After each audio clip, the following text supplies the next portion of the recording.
शेतकरी बांधवांनो नमस्कार।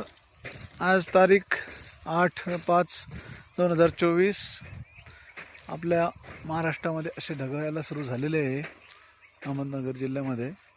तर याच्यामुळे पाऊस सांगितलेला आहे, पुढच्या 1-2-3 दिवसात चांगला पाऊस सांगितलेला आहे। त्याच्यामुळे संत्रा मृगबारवाल्या शेतकऱ्यांनी ना की पाण्याचं नियोजन पक्क ठेवावं, म्हणजे पाणी आता सध्या झाडं सुकत जरी असेल तर देऊ नये, म्हणजे पावसामुळं त्याला पाणी भेटेलच, नाहीतर 11 तारखेनंतर द्यावं। आणि ज्यांचं ताण बसायचं असेल त्यांना तर थोडंसं अडचण आहेच, पण ताण बसून पाणी चालू असेल 10, 11, 12 तारखेनंतर पाणी द्यायचं नियोजन असेल तर त्यांनी थोडं पाणी 2-3 दिवस थांबावं।